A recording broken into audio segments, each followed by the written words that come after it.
we want to make sure everyone is aware of is on December 4th from 10 to 11:30 Mountain Time. The board meeting that month is going to be an open meeting. So we invite everyone who is interested to just reach out to me, and I can send you the meeting invite, and we'd love to get you involved and make sure your voice is heard within our section. And I realized it probably would have been helpful if I had introduced myself. So I'm Trisha Raque-Bogdan. I'm an associate professor in the counseling psychology department at University of Denver. And I just began as the section chair of the health section. So we've got a really great board and doing exciting things, including this webinar. And then we're also planning to do a webinar in the spring, which most likely will be focusing on health-related internships for counseling psychologists. So we want to hear from you, though, as to what topics you're most interested in learning more about and how the section can support you. So format for today, we have a panelist of 9 amazing counseling health psychologists doing fantastic work in our field. And so each of them are going to share very briefly about their career paths and their work activities. And that will be the first 45 minutes or so of the webinar. And then you will be invited into breakout rooms where you will have a chance to talk with one of the panelists in a small group setting. I have tried to group everyone according to what you indicated on registration in terms of your preferences. Bear with me, because I don't know if everyone's going to get to the exact place that they put as their first, but I will do my best to help.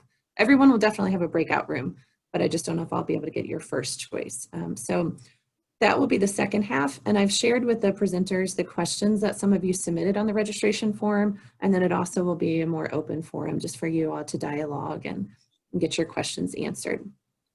If you want to indicate in the chat box which breakout room you are most interested in, I can try to also cross-check that against what you registered for.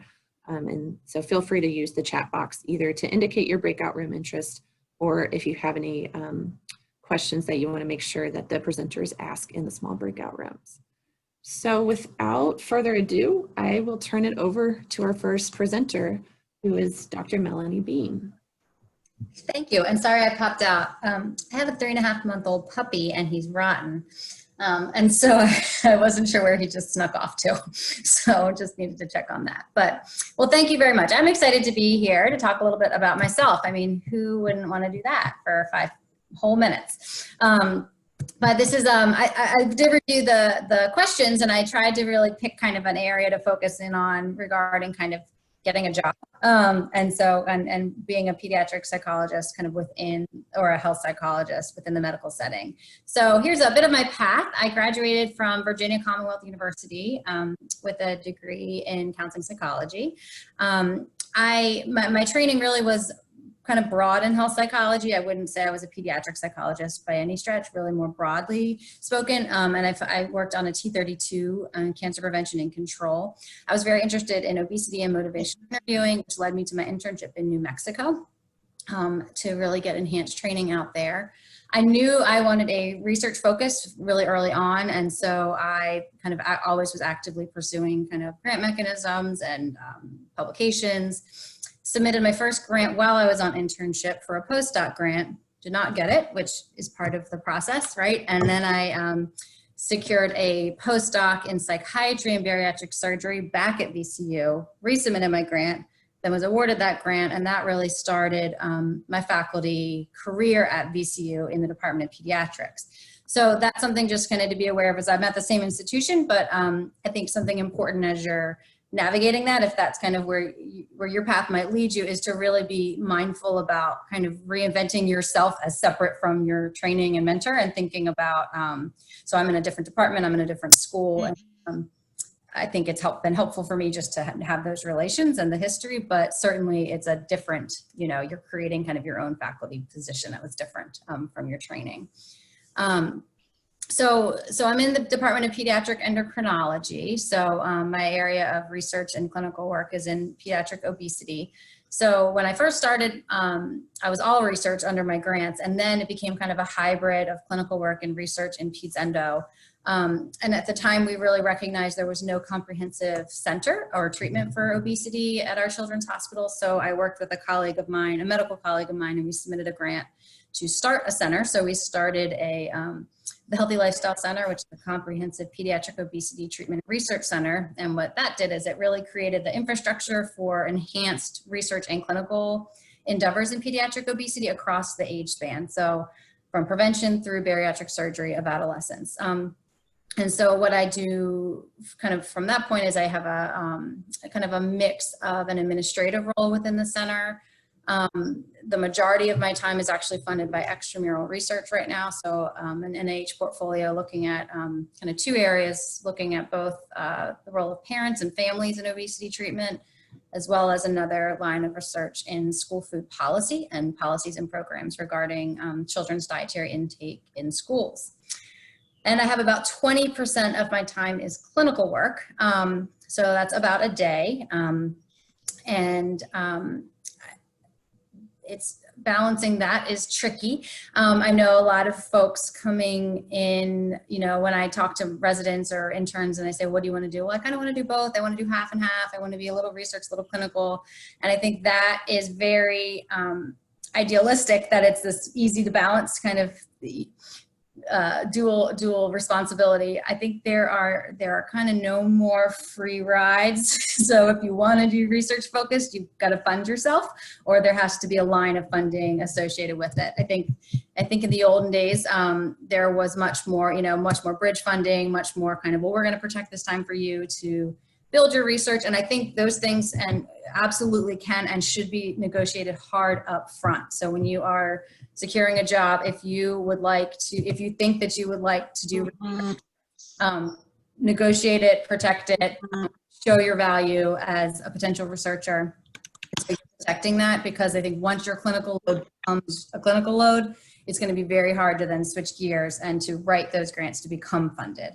So just thinking about laying the groundwork now, however you can, whether that's, small internal submissions, little departmental research funds, any little pockets of money to kind of show a track record that you can secure funding will go a really long way and help you in that process. And I do think I probably fell just under the gun of when there was a free ride, but I was the only ped psychologist at the time in my department. So they didn't really know what to do with me. And so I just told them what to do with me. Right. And kind of, I think I was my own advocate, and I was my own, I negotiated and I showed them what I can do, and I followed through with it. And so I think, knowing that if you are going to a field or a department or a center where there maybe are fewer psychologists in a medical center, just know it's your job to be a really good advocate for yourself. Describe what a counseling psychologist is. Describe your strengths. Describe how you benefit clinical settings in dollars. They speak dollars, right? So not only describe, the value you bring as far as, reducing stress and having your physician colleagues be more productive because you are, a strong collaborator with them, but then also thinking about, a PhD trained psychologist is very different from a physician coming out of fellowship who really has very limited clinical training, research training. So knowing that value, and when you're negotiating for these first jobs, really being able to speak about what your value offer is, and not getting kind of funneled into like a physician compensation plan where they might expect you to have, 8 clinics and seeing, 5 patients an hour, right? But really making sure they understand appropriate benchmarks, because there might not be, if they don't exist. Now, some places are, they've got 88 psychologists and they can do this, they already have that groundwork, but just know you might need to be doing some of that yourself, and to kind of do your homework and not act like a second-class citizen, which I think sometimes in medical centers, psychologists feel, we're not, the physician is kind of at the top of the totem pole, but really kind of, really, again, being an advocate for the field, and not just as you're negotiating, but then also within your division. I think laying that groundwork so they know you're not just the crying person. So if someone's sad or crying, they call you, but that really understanding what a health psychologist is, educating your colleagues. And I think once that work's been done, man, it can be just a really fantastic, relationship, a great collaborative relationship. You don't have to do it again because you've done it and you followed through and you've really shown them, and then it just becomes seamless. And so I think that's kind of the part of the part of this, of the questions that I kind of focus a little bit of my talk on. I think I spent a lot of time and effort, and I knew that when there's fewer of us and more of them, that being a strong advocate for your field as well as for yourself and is important to kind of make it and be a real leader in an academic setting. And I think I will stop there and introduce our next speaker, who also came from my training program. So excited to introduce Dr. Jerlym Porter, who's at St. Jude Children's Research Hospital. Hello, everyone. I am so excited to be a part of this and to talk to counseling psychologists to be and fellow counseling psychologists, because when you work in an academic medical center, you're surrounded by clinical psychologists. And, you know, it's kind of nice to be with family. Just to tell you a little bit about myself, as Dr. Bean said, we both were at Virginia Commonwealth University. We were actually in the same cohort. And so I completed my PhD in counseling psychology at VCU. And at VCU, my advisor was Dr. Marilyn Stern. And it's interesting because when I applied for the program, she had done some adolescent conflict resolution kind of work, which was what I was interested in because I was coming from doing some work in an acute psychiatric center with teens. And then I got to VCU and she wasn't doing that anymore. She got into obesity and adolescent obesity, which was fine because, you know, I think a lot of us can relate to having to change gears while you're in graduate school.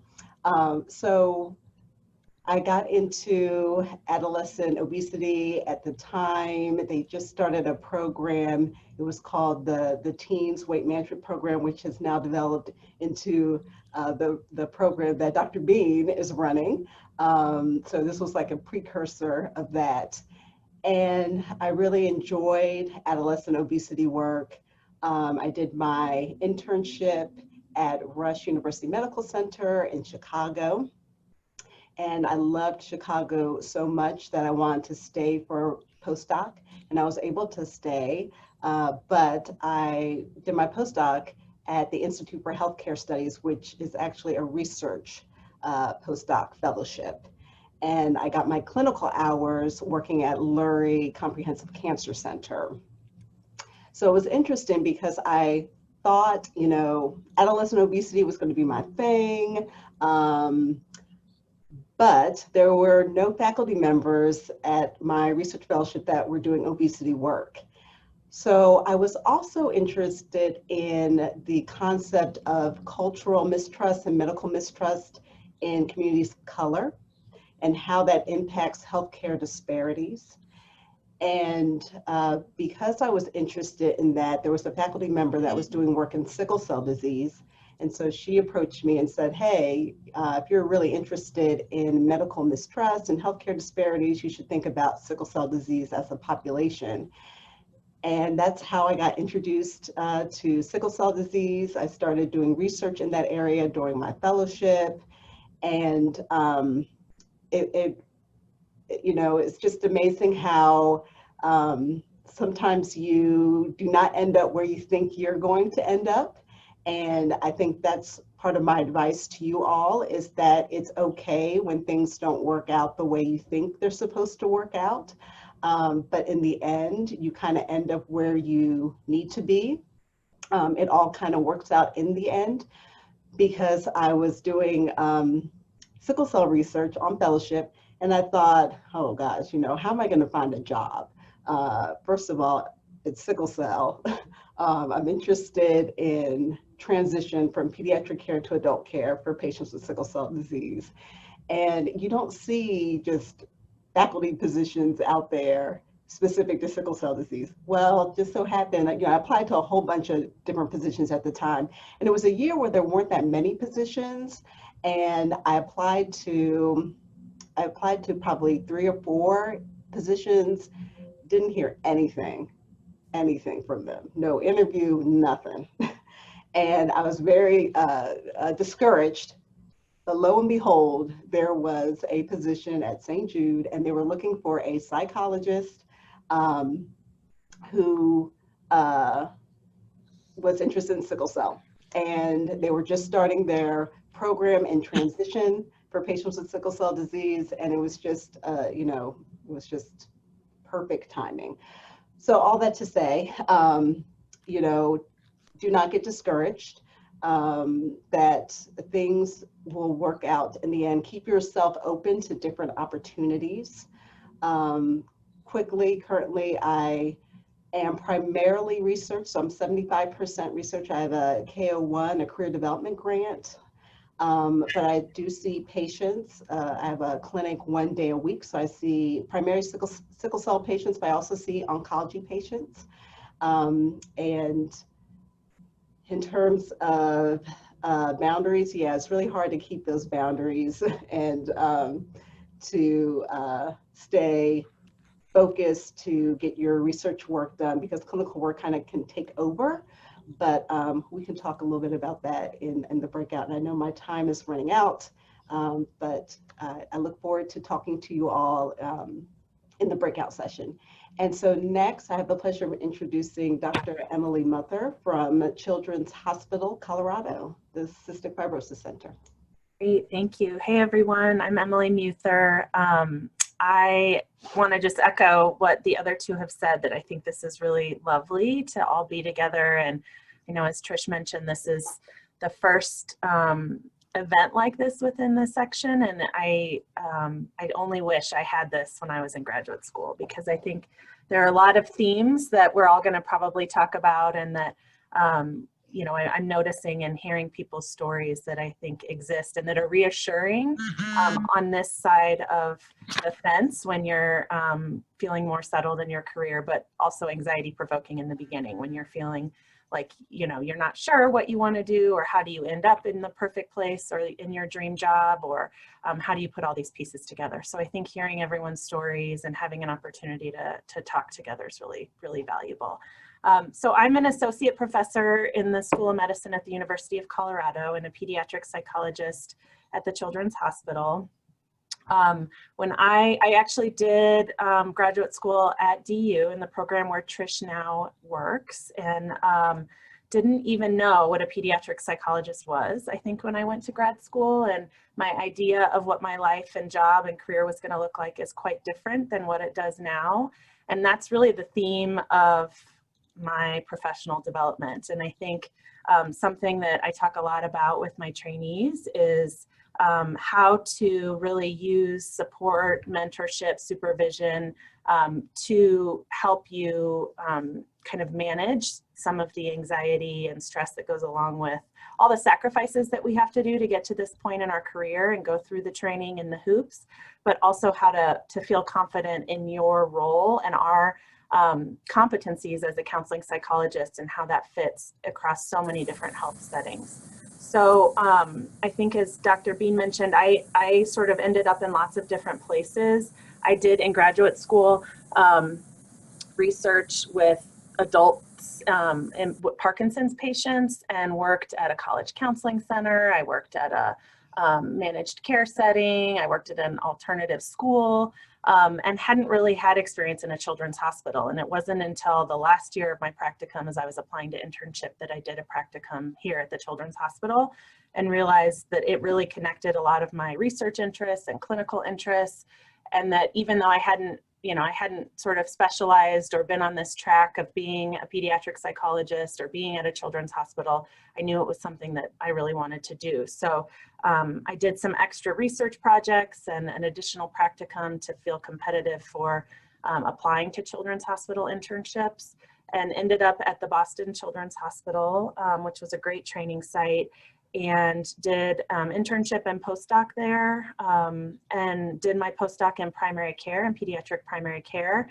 Again, not ever having worked in a primary care setting, but learning that the skills and the training and the foundation that we have as counseling psychologists is really valuable in these health settings, particularly in primary care, where there's a lot around prevention, health promotion, some of these things that I think as counseling psychologists we're really well prepared for.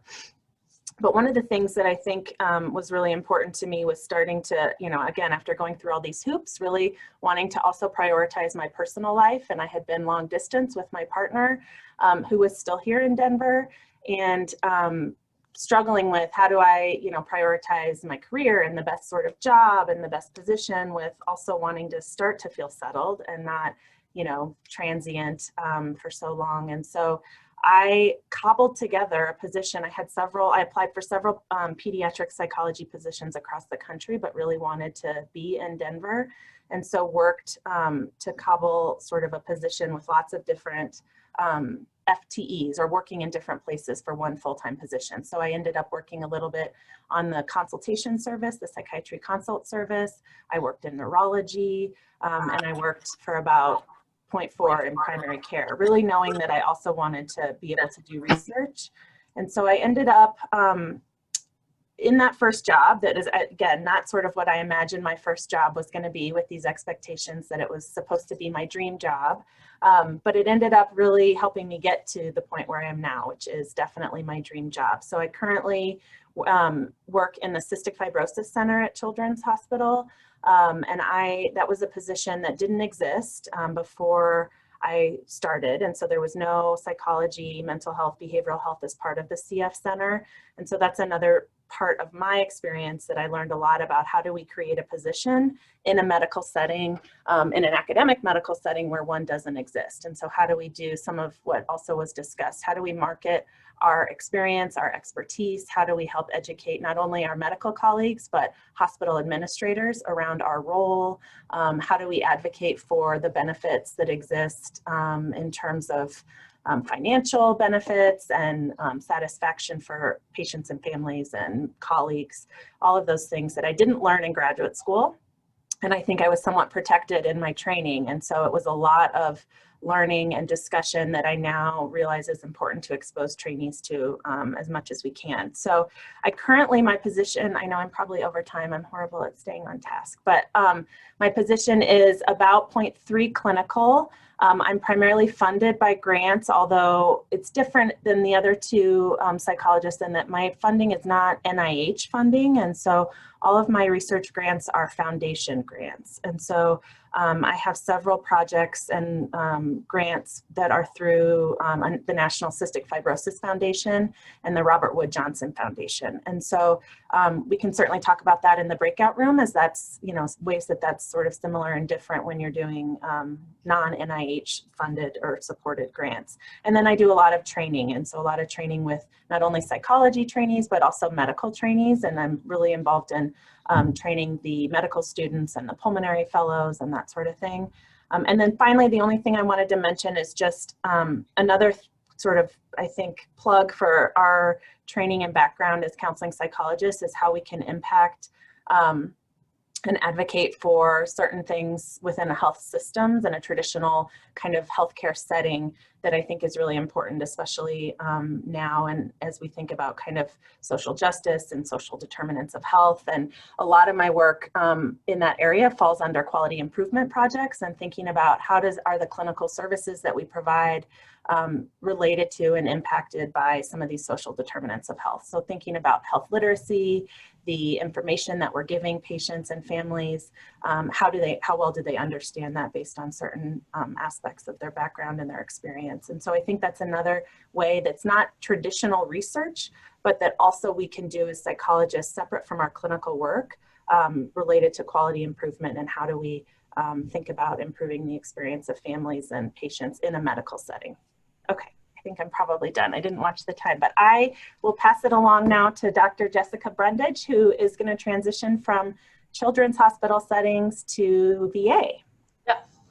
Hi there. I'm Dr. Jessica Brundage. I am a psychologist at the Milwaukee VA in spinal cord injury. So we're going to shift a little bit. I am full-time clinical, and I work with the underserved population of people with disabilities and spinal cord injuries. So I'm going to kind of cut right to the chase and kind of talk about my path to rehabilitation psychology, because it's an area of practice that I wasn't necessarily aware of in graduate school. And again, similar to what others have mentioned, my training as a counseling psychologist really fits well with that part of my identity.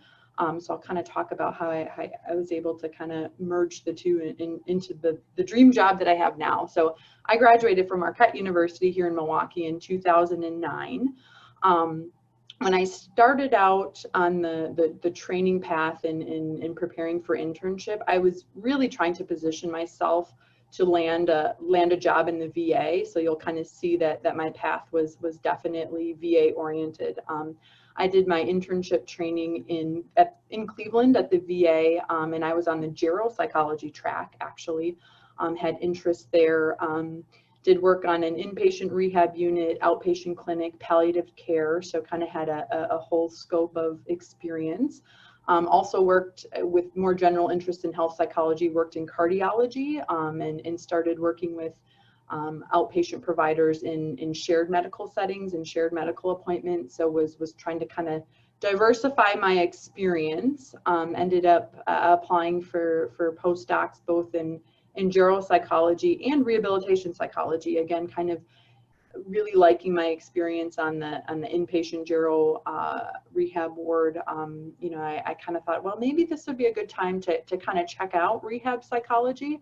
I wasn't really sure if it was something I wanted to do full time, but I thought, you know, postdoc would be, you know, a good time to kind of learn about that. So ended up doing my fellowship at Hines, the VA just outside of Chicago, in rehabilitation psychology. And it was there that I was exposed to my first experiences with the spinal cord injury population, and really just fell in love. I would say, you know, in the VA system of care is a longitudinal model, you know, where you follow people from initial rehabilitation or injury all the way through the end of life. So that was really appealing to me, and it really spoke to the gero training that I had kind of received.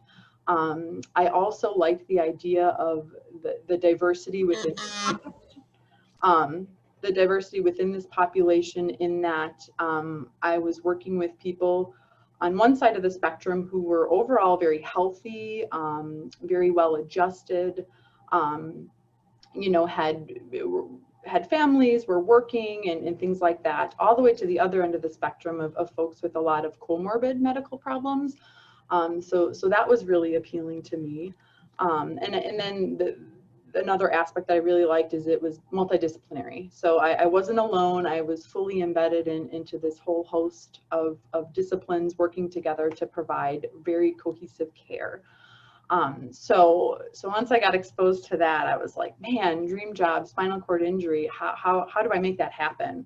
And I was lucky enough to find a mentor there who really helped me. I finished out my fellowship with other experiences in blind rehabilitation, which is another very unique opportunity within the VA, where psychologists are placed. If that's something of interest, I can speak more about that. But the last rotation I did actually was in home care, home-based primary care. At that time, the VA was kind of exploding with job opportunities in home care. And once I finished fellowship, I really wanted to get a job. So one of my goals was, you know, again, even though I had the more narrow focus of wanting to work in rehab, I also wanted to get a job. So, you know, home-based primary care was a very good fit, again, with working with different medical populations and older adults. So I was able to get that experience. But in hooking up with my mentor, you know, he really gave me some confidence, knowing that spinal cord would be a place that I ultimately wanted to land. You know, he helped me sort of get my name out there and sort of circulate my CV and letters of interest. There's only, I believe, 26 centers across the VA. They employ anywhere from 2 to 4, 2 to 5 psychologists. So it's a very small N, but I wanted to let people know that, you know, I was able to get this experience and I was interested in doing that moving forward. So he was able to give me the confidence doing that. And that's when my career, my trajectory kind of took a little pit stop and sort of veered away from that straight up mental health or health psychology route. you know, I started applying for positions, and one of the positions that came open actually was at a small VA in Southern Ohio, very rural, and it was in outpatient mental health. And I was like, what? You know, like I was forwarded the information because I knew some psychologists who were there and some psychologists who were very happy there. So I, you know, started to entertain that idea. And again, in consultation with my mentor, you know, really talked about how I could incorporate my health psychology training into that particular position in a more traditional outpatient mental health setting, and found that it was just a really great fit, and that I had the support of the lead psychologist to explore a lot of my interests, you know, in working in pain and obesity, and just working with the medical population. So I, again, accepted the position there, and kind of bided my time until other opportunities came about. And really the goal was really to get my foot in the door in the VA.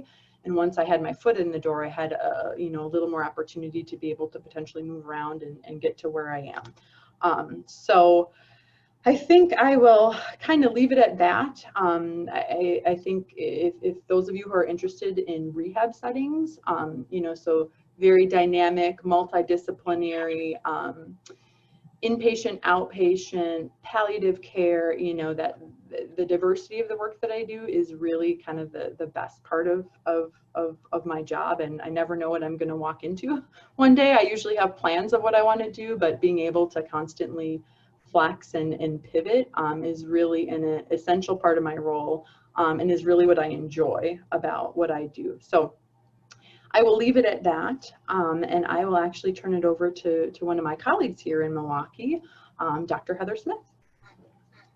Thanks, Jess. Hi, everybody. Heather Smith. I'm the lead psychologist here in Milwaukee at the VA, and I also recently just took over the directorship of the training program. I've trained as a geropsychologist, and I have board certification in that specialty area. And I'll talk a little bit how I got to that point. I just want to briefly mention some of the themes that others have pointed out, really, I think also apply when I look at my own career development and how counseling psychologists really can fit into a medical setting. Primarily focusing on our foundations in holistic, strengths-based care, and also systems level interventions. And I think that's some of the themes that I've seen throughout my career.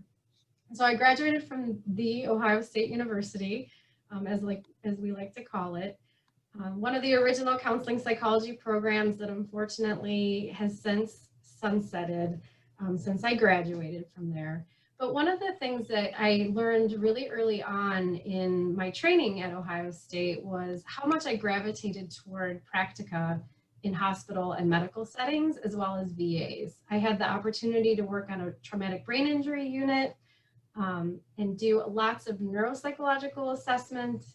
Working with veterans was very gratifying. So similar to Jessica, I pretty early on identified that medical settings and VAs in particular held a lot of attraction. I really didn't know what that meant though, and I in no way would ever have envisioned that I'd be where I'm at today. My path took me to the Tucson VA for internship, where I was able to do rotations that very much aligned with my interests. So lots of neuropsych assessments, health and medical psychology, rehabilitation, hospice, and primary care. And it was there that perhaps it's the function of what they call snowbirds going to Tucson for the winter, but my clientele was primarily older adults. And I saw how much I just enjoyed working with them and the complexities of the situations and psychological issues that they would bring to their appointments, working with their caregivers. And as Jessica mentioned, working with the interdisciplinary team really felt like that's the type of care I wanted to be able to provide. So that led me to the postdoctoral fellowship in geropsychology at the Milwaukee VA. About halfway through my fellowship year, my mentor, my preceptor for my fellowship, took another job. And whereas I had other supervisors fill in beautifully in his absence, I also had about 6 months of 6 months of a job interview, basically as the postdoc, kind of doing on-the-job training, and was able to move into that position when my fellowship ended. So I was a full-time geropsychologist, full-time clinical for a few years, working on inpatient units, including hospice, palliative care, long-term care, geriatric rehabilitation, and really enjoying the diversity of activities, being able to intervene with staff to help maximize their ability to work with veterans or patients on the units, working with families, working with patients themselves, doing a fair amount of decision-making capacity assessments, getting to really understand dementia and all the things associated with that set of diagnoses, and really enjoying that work, but also realizing what I love. One of the things that I loved the most, in addition to working with the interdisciplinary team, was training and supervision. So I just kind of found ways to become more involved in our training program here. I was the preceptor for the geropsychology fellows and interns, and loving that. I'm thinking someday, well, you know, I might want to be a training director someday. That might be a goal for the future. In the meantime, the lead psychologist position became open, and I had up until that point kind of morphed into this aspect of my clinical work that I never would have anticipated as a graduate student, and that was doing systems level or organizational development interventions. I came upon that when it became pretty clear that staff interactions and interpersonal conflicts at times would influence the delivery of care. And as a psychologist working on inpatient units, I felt like it could be my role to assist with that. So I gained some mentorship from some other colleagues here who were doing that type of work, and really became involved on a more organizational and systems level. So when the lead psychologist position opened, I thought, well, that might be another way for me to continue working not only with individuals and groups and units of people, but also the larger VA system, and serving as an advocate for our field, more broadly defined as psychology, but also then within that, health, rehab, counseling psychology. I applied for it a little bit on a whim, thinking yes, I have these interests, but I probably have no chance at this job given where I'm at in my career. But the stars were aligned and I ended up being offered that position. So I've been in the lead psychologist position here for the past 12 years, just about, focusing on the hiring, credentialing, privileging, ethical practice issues of about 70-ish psychologists across our medical system. That took me out of some of my clinical work and made some of my time spent more focused on administration. In the meantime, I also joined the faculty at the Medical College of Wisconsin. I'm currently an associate professor in the Department of Psychiatry there. That role has allowed me to sort of get back to my counseling psychology roots in the sense that career development, you know, that's one of our foundational principles. I've been able to focus on helping other faculty develop their careers through my role as the chair of the Faculty Career Development Committee, as well as our department's promotions committee. So that's been an interesting and wonderful way to reconnect with counseling psychology values, but also academic interests, and has served to balance out my VA activities in a really nice way. I would say that I know we've gradually moved toward being short on time, so I will sort of wrap that up. But I want to point out that I think the thing that I like the most about what I get to do is that help of influence and development at all the different levels. So individuals working with trainees and helping to advance their skills and their professional development, but then also developing things on a systems level. That's been very, very rewarding throughout my career. I will pause there and go ahead and pass the baton to Lynne Padgett from the Washington, D.C. VA. Yes, thanks, Dr. Smith. So my name is Lynne Padgett, and I am at the Washington, D.C. VA. So now you've known that, and I've taken 20 seconds to say it. I am going to just back up before my PhD for just a minute because I had no intention of getting one. My undergrad is in business. I worked in the cosmetics industry, which provides a lot of opportunity for, fly-by-night therapy, but or shopping therapy. But eventually I did that for about 4 or 5 years, and I wound up in a master's in counseling at Georgia State. So I went there. I got my specialist in education, and then thanks to a very supportive spouse, I said, what if I just apply and we see what happens? I was not what anyone would describe as a studious undergrad, and they actually want your undergrad grades. So I did that, and I got in, and I completed my PhD in 2001 at the University of Memphis. There, I came in with these 2 pre-graduate, pre-PhD degrees, so I had a ton of courses, which of course they did not credit to my PhD, but it gave me a lot of flexibility in terms of my own coursework. And so I tailored my coursework and my practicums towards behavioral medicine, which I knew I was interested in, and research design and statistics. Much of that information has fallen out of the back of my head. So that's what I did. I mostly did medical placements, inpatient or outpatient. My department was fairly small, the counseling psych department was, so I did some smaller like community research assistantships there. I trotted over to the clinical department and worked on several NIH grants there. So I kind of got to see research large and small and some of the strengths and or pros and cons of each one. So I'm basically going to take this story and attach a piece of advice that has helped me along the way as I tell it. I reorganized that about 11:40, so we'll see how this flies.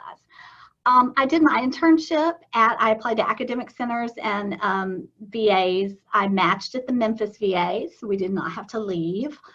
So I did my internship there. I made the decision to have a baby on internships. That put everything else off cycle, right? So there were like a million postdocs that wouldn't even, they were like, oh, you sound lovely. No, you can't start in December because our funding's not set up that way. But I found one, and I did a postdoc in pediatric rehab psych at Emory University School of Medicine in Atlanta, which is where we are from and wanted to get back to.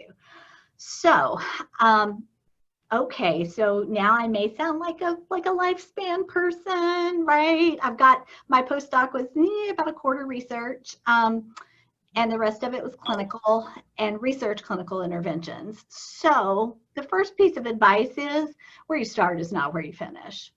Where you start is not where you finish. It's in everyone's story, and it's also in mine.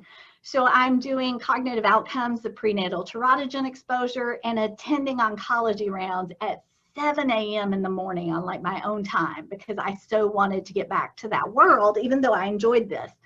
I wrote 2 grants. They were both funded, one from NIH, one from our state. The lab went out and celebrated. I celebrated, and I went home to my husband and burst into tears and said, oh my God, if this is what my life has to look like, no. It's a measure of his character that he didn't just completely come unhinged. So I did something different. I worked to those grants until I found something different. And I moved from research into clinical. And then I moved back to research. And then I moved back to, well, I moved to advocacy, and then I moved back to clinical and research. So where you start is not where you finish. I had the good fortune. I worked in hospital medicine for almost 6 years with Kaiser in Atlanta. It was a fantastic job until a reorganization came my way, and loved it. After that, so that's very clinical. I did some QI work. I had no protected time and no system value for me doing research. So I did some QI work. Then I went and became a project officer at the National Cancer Institute, where I got to do the funnest part of research, which is talking to other people about their research, setting up relationships, identifying gap areas. If I have publications, and most of them are from my time there or from relationships I established there. So I did that. And then my next piece of advice is there's so much more training. So the 3 areas that I work in now that I have some piece of expertise and reputation in our psychosocial oncology, palliative care, particularly decision-making, and cancer rehabilitation. You probably didn't hear a ton of training that went there, and it's because it didn't. It wasn't, there was a little bit, there's an oncology rotation here, some smoking cessation there, no palliative care, because I'm old. So those kinds of training I got as I went through. So it is not all tied to your internship. Once you get past internship and postdoc, it's really about the work you do and the training you want to get. You're in charge of that. Go get it. Go to conferences, talk to people, take a webinar, do it. You've got the skills, you can do it. You can develop your own areas of expertise. So let's see. Like Dr. Brundage, I wrote this down so I would say it. I too was totally unaware of rehab psychology, and they didn't designate my postdoc as a rehab psych until after I was there. But I found it meshed really well with my counseling psych identity, and it's all about maximizing function and quality of life, which I am all about. So the next two things, because I'm going over time, are find your strengths. By the time I finished postdoc, I knew that what I liked to do was give me a patient with a problem, let me assess it, let's make a treatment plan, and then let's refer.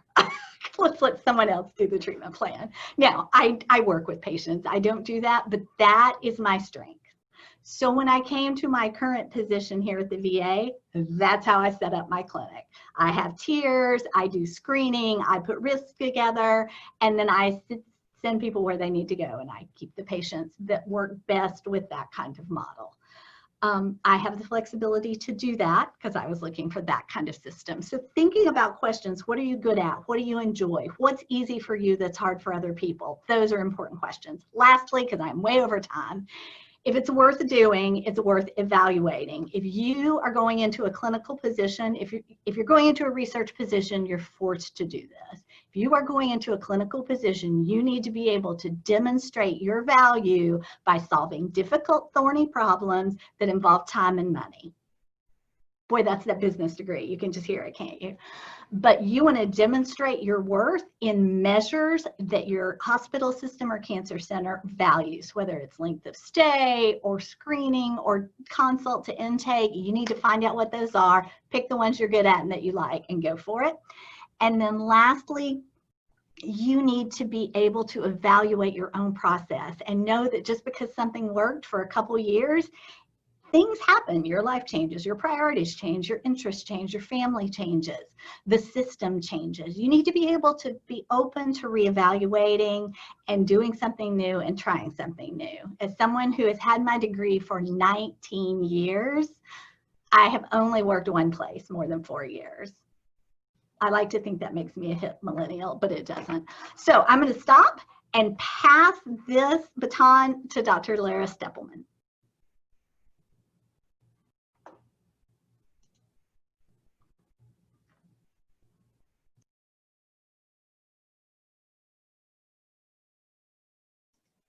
Well, good. Then you didn't get to hear the 4-letter word that I spoke, like, as I realized I'm talking with mute on. Awesome. So I have a timer set because I'm terrible at time. So I will try to move quickly through what is probably one of the longer careers of the folks here. But it's great to see. I mean, I hope what y'all are taking from this is like, you can end up anywhere, and like so many people describing dream jobs. Coming out of these circuitous paths should make you really hopeful that like you're going to get to do cool stuff. That's kind of how I think about it. So I graduated from University of Illinois at Urbana-Champaign, which, like the Ohio State University, was one of like the big centers, and particularly in career stuff, which will become an ironic thing in my career as we talk. So I ended up, I didn't do really any health psychology prior. It wasn't big when I was in grad school. But what I did notice was that I was working, so I skipped counseling centers, I skipped pretty much everything. I went straight to community and mental health centers. I was like, give me poor people, give me diverse people, give me health disparities. That was my thing. And then I realized they all had medical problems. And I was like, they all have diabetes, they all have hypertension, you know, all these things. And I was like, I guess I got to go to a medical center to figure out what I'm going to do if I'm going to treat folks better, because like, I didn't know anything about it. And so I ended up here at the Medical College of Georgia at Augusta University. I went here for internship. I came back here for a postdoc, and I was the first counseling psychologist to be hired as faculty here. So, so that was really very awesome. And so I'm going to describe, and it's in Augusta, Georgia, which context is important because like it is Southern, it is conservative. It doesn't talk about a lot of the things. It is everything I am not as a Jewish girl from Jersey with a big mouth. So here I am in Augusta, Georgia, and chose to stay in Augusta, Georgia because of that. And so I'm going to do my career in 3 acts. It's much more complex, but this will kind of nail it down a little bit better. So Act 1, in social justice across the healthcare system, I'm going to say is the theme. So Act 1 was about access to care for underserved populations. And so my work has been, and still is, so I've kept this piece of it, but my primary work was running an HIV integrated care program that focused heavily on behavioral health consultation with infectious disease doctors and patients, and working towards helping individuals, largely African-American and LGBTQ individuals, access culturally competent mental health care, and really kind of creating that here. Because again, Augusta, Georgia, not here. And that has also led over time to me doing LGBTQ services, especially gender affirmative care. My practice now is just tiny, but it's primarily young adult, gender diverse individuals that I'm working with, which is a lot of fun. I also run an unfunded LGBTQ research study group of about 12 people from medical students, postdocs, interns, and junior faculty, which is fun. So I'm happy to talk about how to make that work even in an academic medical center. And I teach medical students, residents, psych interns, fellows. I have an LGBTQ HIV health disparities internship track, a health psychology fellowship that I do, and med electives that are similar. Also, just to throw in there, since this is the psychiatry part, so I'm a professor in the Department of Psychiatry, but I'm also the chief psychologist within that department. So it's sort of my like health psych, very sort of more traditional integrated care piece of me. I became annoyed at how little sexuality, sexual health training, LGBTQ diversity training that medical students and other health professions were getting. I was 10 years in, just about to become a full professor, and I was like, and they had a call for someone to run a educational research institute. So I was like, I'll go run that institute, and then I'll go do research on these things and try to improve health professions education. I didn't really know what I was doing, but I'm pretty good at running things. And so I was like, I'll go do that for a while. So I did that for 8 years, which allowed me to like explore some of my passions, bring in some really cool faculty, because one of my goals is like, if you're quirky, if you're different, if you're diverse, I'm going to recruit you and we're going to keep you, because I got to change the culture of Augusta, Georgia. And I consider that a personal responsibility of mine. And so I did that for a while. And then one day I kind of looked around and I was like, I don't really love doing educational research. I mean, running the institute is cool, but the part of it I really liked was that I was developing faculty. I was developing faculty to help them do really cool things and help improve the community. At a time period where we know in academic medicine, not that that's changed, but that women are underserved and other things. And so I got a 1-minute warning. So I actually now run and developed it myself and wrote to the dean and got funding for it, the MCG Office for Faculty Success, where my goal actually is now to help faculty mitigate the barriers that come with an academic medicine career, especially for women and underserved faculty, which is sort of the irony of having gone to a career psychology focused graduate school where I wasn't interested in career psychology, and yet here I am sort of doing that and absolutely loving it. And I can talk more about those experiences and my advice and things like that when we get to the small group rooms, because we still got 2 more people. And so I'd like to go ahead and introduce Dr. Amanda Kracen from Webster University, who's a health psychologist in private practice. Hi all. Again, my name's Amanda Kracen. My pronouns are she, her, hers. And as Lara said, I'm at Webster University and I teach undergraduates here in St. Louis. I also do private practice 1 day a week, and I specialize in seeing people with cancer, end of life, grieving, and then also healthcare professionals. Kind of those are my 2 areas. It's like others have said, it's been a circuitous route. I remember taking career class in grad school. I went to Virginia Commonwealth with Jerlym and Melanie. They were the class ahead, so they were the cool kids ahead of me, and Melanie was we were with the same advisors. So Melanie always set a super high bar.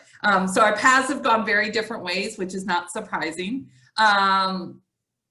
But I think when I was in career class, we came across this concept of happenstance, and it just was like so helpful to me, because I feel like that's kind of, my life has been a series of happenstance that are very much guided by what I value. And having to be, I like challenges, I like new experiences, I like, yeah, so just having to be open to that, but it also means having to learn to be really flexible as things kind of come up. And that's really been in my career as well. So I, like Lynn, had a whole different life experience and career. I studied sociology undergrad. I ended up living for 5 or 6 years in Ireland.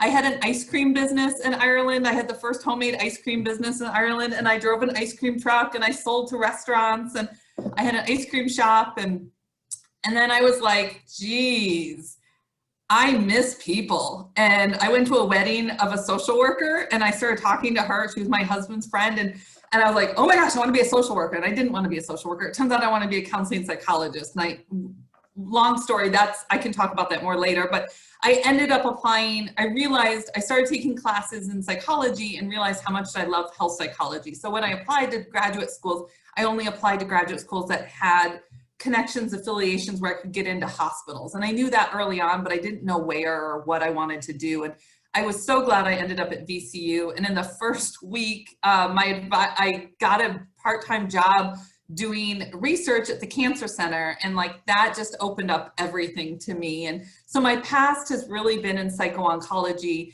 although I love spinal cord injury. I love spinal cord injury. So hearing Jessica, like there's so much parallel experiences, you know, just coping and adjustment and these long-term relationships. And those are kind of the things that I'm drawn towards. So in graduate school, I did mostly psycho-oncology and palliative care.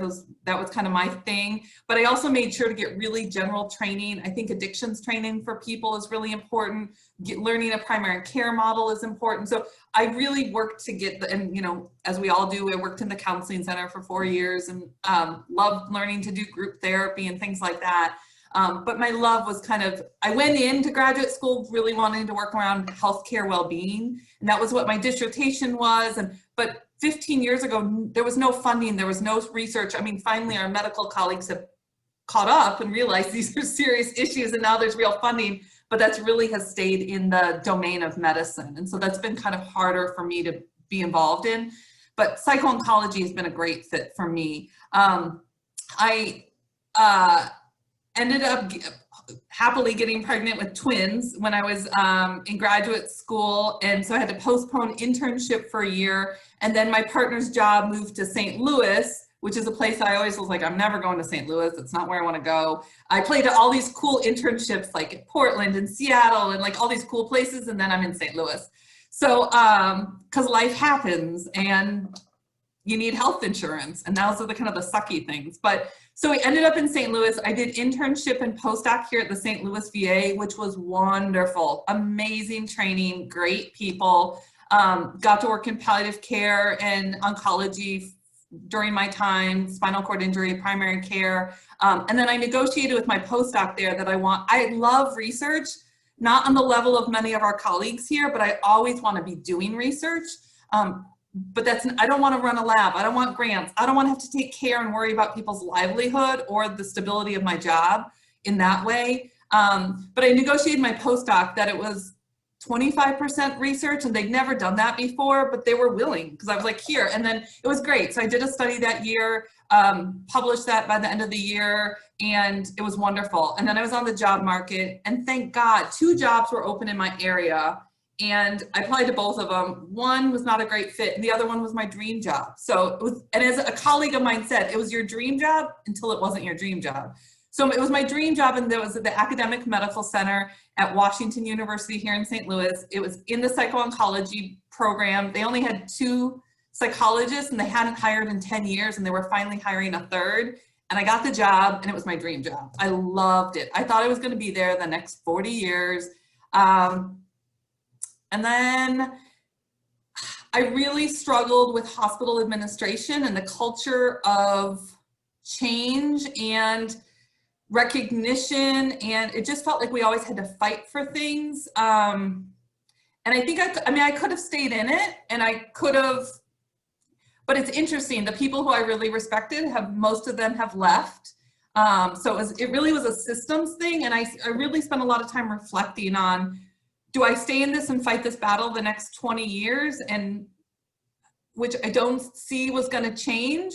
And then out of the blue, my grandmother was dying, and I was spending a lot of time with her, and I adored her. And she just spent a lot of time with family, and I did that, but didn't do that. And out of the blue, this job came across my desk of teaching at a local university that before I moved to St. Louis, I didn't know Webster. But I called them up, and they're like, I said, could I apply? And they're like, no, we're only hiring clinical psychologists. And I was like, oh, that's weird. Okay, does it matter for undergrads? But they didn't know anything about counseling psych. So I sent them a letter, and I sent them my CV, and I was like, if you ever decide you want to look. And then they called me like a month later, and they're like, can you interview tomorrow? And I was like, well, I'm in Cuba with the APA, you know, on this health psych program. I can interview next week. So I ended up getting the job, and I've been there 6 years. It's been a really big transition. The questions we were asked was like, what do we like best about and least about? The things I like least, I really miss working in a medical center. I really like the multidisciplinary teamwork. I like being part of a team, and I don't have that in a use. I can find committees, I can find good people, I have friends, but it's not a multidisciplinary team, and I miss that. I miss really being embedded in oncology. I can stay current as much as I can, but oncology moves so fast that I'm just remote moved. So I miss that. I miss that I have been pushed to become a generalist in what I do. So that's been hard. What I love is, there's something about getting so specialized that you get really focused on things. And I didn't even realize I was so focused until I got to more of a generalist position.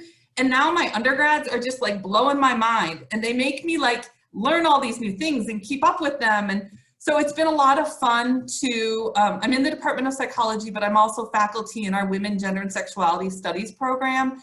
And I really like that. I get the opportunity. I get to explore and research and do whatever I want.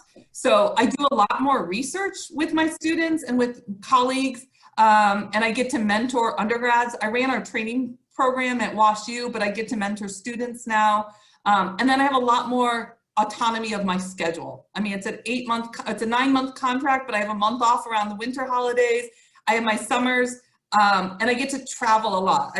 Webster has campuses around the world. So I've taught in Thailand, I've taught in Vienna last summer. I just won an award to go teach in Leiden in the Netherlands this upcoming spring. So I get to do all these other things that I love, and I get to introduce students to psycho-oncology when they're like babies at 18, and that's fun. So I'm happy to talk about any of that in our breakout rooms. Oh, and I need to pass it over to my really good friend, Dr. Nicole Taylor. Hello, everyone. It's great to be here. I'm going to try to talk really fast because everyone has had some great things to say, and I'm not going to double up and say all those things so we can get to our lovely breakout groups. So I have 2 takeaway points for everyone. The first thing is what I love about this career is the flexibility. So I did a lot of my placements in college counseling centers. That's what was available to me. I went to the University of Maryland with Trish. We had a great experience, but I didn't get health placements, which I really wanted and sought that out at the time.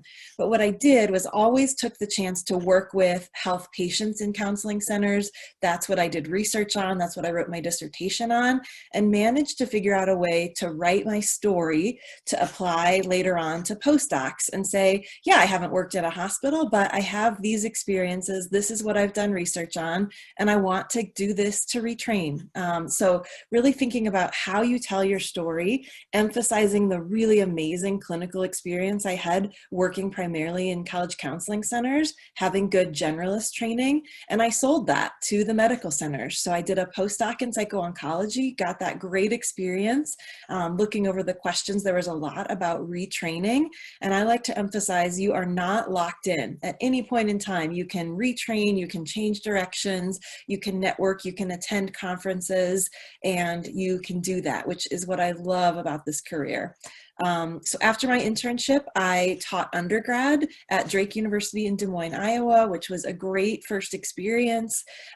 They were a little more focused on really heavy duty research like rats and pigeons. My office really smelled like rats and pigeons. That's why I say I left, but I was really too close to the rats for my liking, and I preferred much more of a clinical take on research. So I actually respecialized after I had started that job, went and did my postdoc.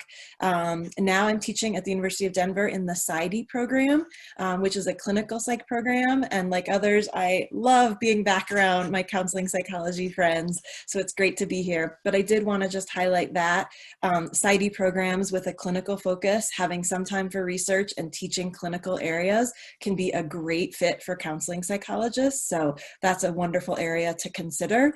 And I've had a private practice throughout that time, starting back in my days at Drake. I started that. So one piece of advice there is just to make sure that's allowed in your contract. And it has been for me. And so I've done that throughout my time.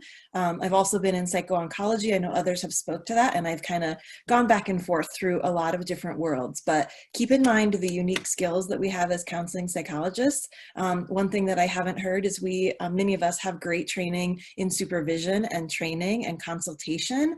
And I always highlight that in trying to go into new places because we have a different skill set. So I really highlight that. My last closing point is figure out who you really like being around as colleagues, as mentors, and that's where you should, in my opinion, let that drive you instead of getting the best rotation or the best opportunity for the best research placement.